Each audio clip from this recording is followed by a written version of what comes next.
Chapter 5. Inside the Children's Aid Society building on Amity Street was a long bench on which the children were told to sit.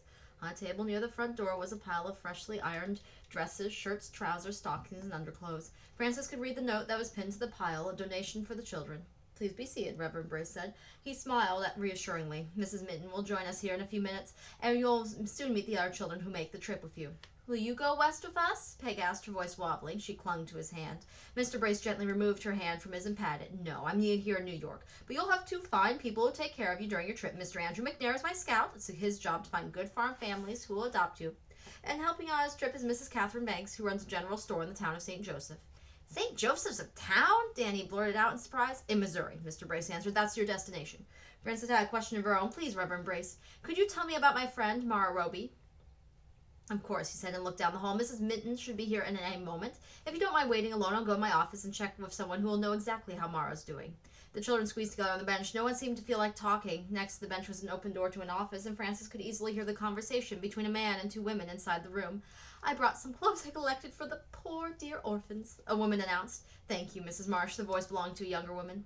How many boys and how many girls will you take on this trip, Mr. McNair? Mrs. Marsh asked. Haven't made a tally yet, the man said, but I think we probably have more boys than girls, which is good. Always easier to place boys, because boys can help with outdoor farm chores. Some families will even take two children from a family if they're boys. Frances took a quick breath. She'd heard her mother speak of homes, but she had been so upset and distracted she hadn't realized what Maud meant. They were going to be separated.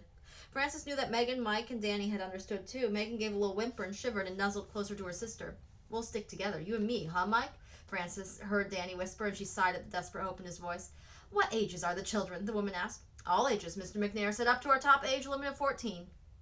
A frantic jumble of thoughts tossed through Frances's head. What was she going to do? She had promised to take special care of Petey. She had to keep Petey with her. She raised a hand and fingered her long hair. Maud loved that hair, which was the color of her mother's. After the sound of a shuffling papers and a squeaking chair, Mr. McNair said, let's see if Charles has returned. I have some questions to ask him. The woman and man left the office, smiling at the children as they passed them. After a quick glance, Frances looked away. She hoped they hadn't noticed her. She kept a sharp watch. As soon as they had disappeared from the room near the end of the hallway, Frances jumped to her feet. She pulled her hand away from Petey, then pried off his fingers as he clutched at her skirt. Listen to me, she whispered, and they all did, recognizing the urgency in her voice. I'm going outside for a few minutes. When I come back, I'm going to look different. I want you all to call me Frankie. Frances is all right if you forget, because that can be a boy's name. But whatever you do, don't call me Frances Mary. But what? Peg began as she squirmed in on the bench. Peg, Frances interrupted, pay attention. This is important. I'm going to dress like a boy. You must remember, I'll be Frankie, your brother, not your sister. Megan's eyes were wide. You can't do that, she said. For a while I can, just for a while. Why? Danny asked. So Petey and I can stay together, Frances said. If it's boys they want to do farm chores, then it's the boy I'll become. Frances paused and added, will you remember my new name, Petey? His eyes suddenly sparkled in mischief. Is this a game? No, it's not a game, Frances said. You must not forget. She turned to the others. Will you all remember? Megan, Peg, Danny nodded, but Mike laughed. Just how are you going to look like a boy with that long hair and those skirts? You still have your pocket knife? Yes, then give it to me quickly, Frances said. With a knife in her hand, she ran to the table of clothing, snatched up a boy's cotton shirt and trousers. Then she ran out the door and around the corner of the building to the alley. Dropping the clothing on the ground, Frances quickly opened the knife, grabbed a hank of her long hair, and shuddered at the sound of the metal blade raggedly cutting through the thick, resistant mass. In a few minutes, Frances, dressed in boy's clothes, hair cropped short, raced back to the building. She stopped short when she saw a plump, gray-haired woman who stood in front of the bench and held her breath, waiting to see how the woman would react to her. Petey and Peg were sniffling, and Megan was pale, her eyes dark with fright. Her brothers and sisters stared with astonishment as Frances quickly slid next to them on the bench. Sorry, ma'am, Frances said, trying to keep her voice from trembling. I had to go outside. It's all right, the woman said. She studied a small sheet of paper and looked up and smiled at Megan. You must be Frances Mary, dear. Reverend Brace told me to inform you your friend Mara is still in the hospital, but she is recovering nicely. Megan quickly looked at her sister. Frances's joy and relief about Mara were dampened by fear that her disguise would be found out. Quickly she stammered, I'm Frances, and it's not Mary, it's Martin. But forget the Martin part, just call me Frankie. Mrs. Minton stared hard at her paper. My, the handwriting didn't look that hard to read. Mike gave Frances a hard clip on the shoulder, and she winced. She thinks you look like a girl, Frankie. Huh, where are your pretty curls? Frances landed a sock on Mike's arm before he could lean out of the way. Mrs. Minton quickly said, don't do that, boys. You can't behave like that around here. I don't look like a girl, Frances murmured as fiercely as she could. Of course you don't, Mrs. Minton said. Somewhere there's been a mistake in the list of names, and it's certainly not your fault. Peg stood her head, chin held high. I'm Margaret Ann Kelly, she announced proudly, no matter what the paper says, and everyone calls me Peg. Mrs. Minton went on to meet the other children one by one, then smoothed the long white apron that covered her dark cotton dress. I know it's a difficult experience for you children. I'll try to make it easier by explaining what we're going to do. Peg sniffled and Mrs. Minton said, "Don't cry, dear. Think of the pretty new dress you'll soon be wearing." She smiled and patted Peg's shoulder, handing her a small, lacy handkerchief before she continued. "To begin with, my name is Mrs. Minton. I'm going to see that each of you has a nice warm bath. I'll expect you boys to use plenty of soap in your hair, too, and I'll help the girls." She stared for a moment at Frances's hair. "I'm very good at trimming hair. You'll want to start your journey with a nice, tidy haircut, won't you?"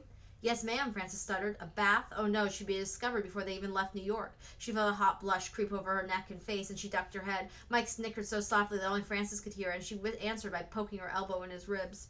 They were led to the bathing rooms for boys and for girls. Frances hesitated at the door of the boys' room, but Mike shoved her in. She stumbled inside to find the room empty. "The other children have already bathed," Mrs. Minton said. "There's plenty of hot water in the tub. Be sure to wash well behind your ears. You'll find clothes and shoes of all sizes on the shelves along the far wall. If you need any help, just call."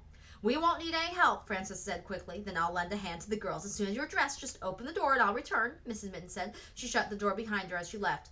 "Being as we're all boys, shouldn't we get in the tub together?" Mike asked with a grin. "Unless you'd like another bloody nose, which I could very well give you. You'll sit with Danny and Petey on that bench, backs to the tub until I finished," Frances said with such determination that Mike put a quick stop to his teasing. After the bath, the children searched to find clothing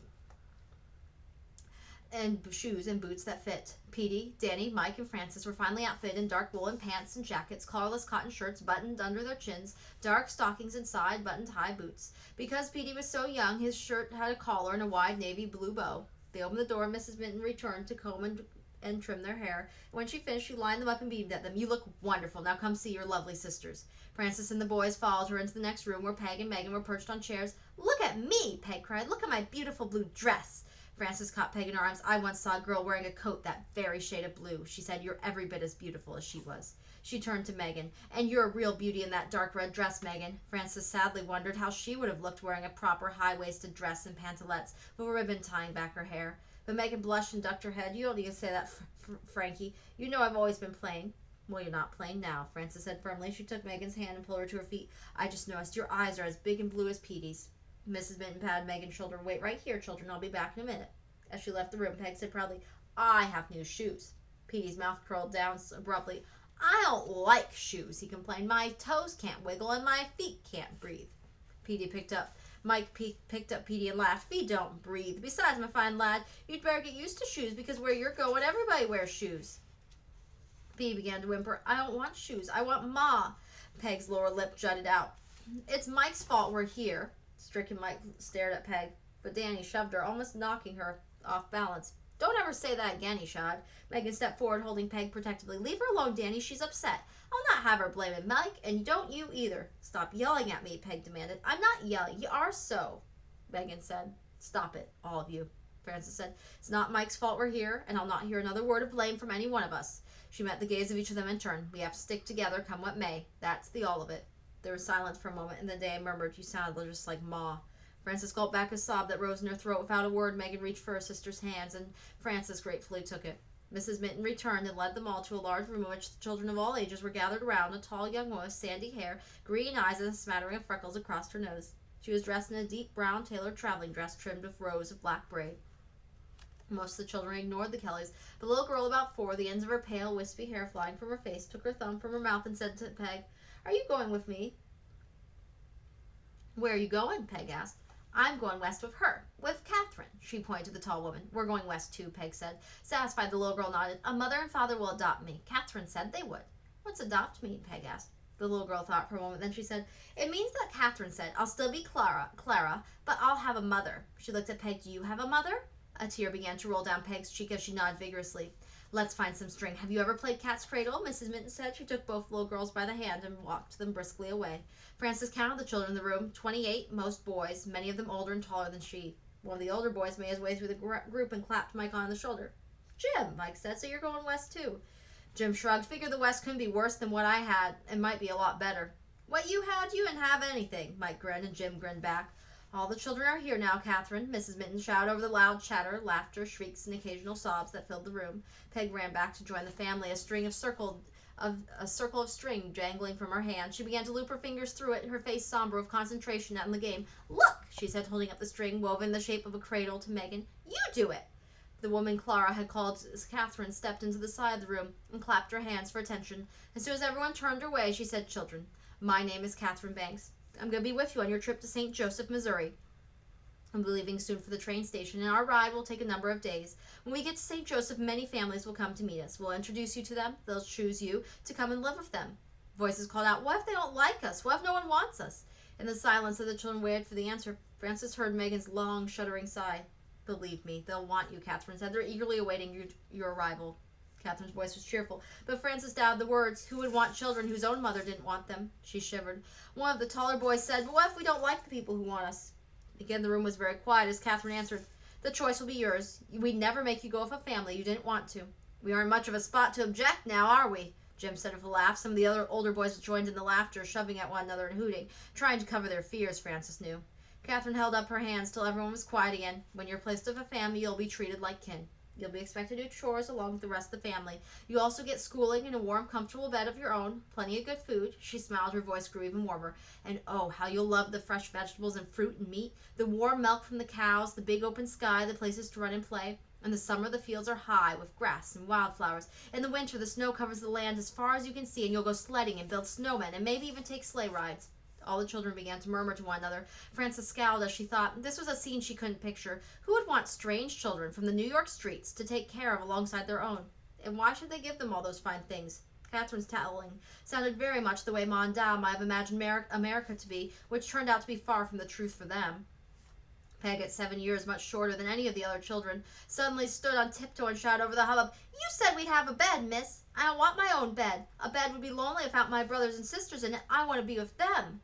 "Dear child," Catherine said. For a moment she looked distressed. "Mr. McNair will do his best to place you and your brothers and sisters near one another so you can stay in touch," she added quietly. "But I can't even promise you that." Before anyone could ask another question, a tall gentleman entered the room. He strode with long steps to join Catherine. His smiley face was deeply tanned, almost the same color as his sun-bleached brown hair. The dark gray material in his suit coat stretched across his broad shoulders, and the stiff high collar of his white shirt seemed almost out of place. "He's an outdoors man, like Da was," Frances thought. Frances was surprised when her cheeks suddenly started to turn warm, and she ducked her head so no one could see her blush. The man introduced herself as Mr. Brace's scout, Andrew McNair, and reassured the children they'd be placed in good homes. From then on, events happened so quickly, Frances had little time to think about them. First, Andrew and Catherine took the children by horse-drawn car to the noisy, reeking docks, where they were led aboard the paddle-wheeler, which began the trip up the Hudson River to Albany. Frances found herself shoved to the crowd of excited children against the rail of the boat's lower deck, which she watched the New York skyline recede into the distance.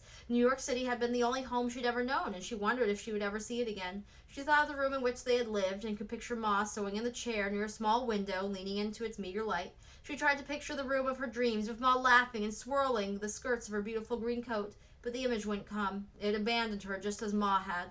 Frances gripped the rail, tears burning her eyes. "Goodbye, Ma," she whispered. "Goodbye."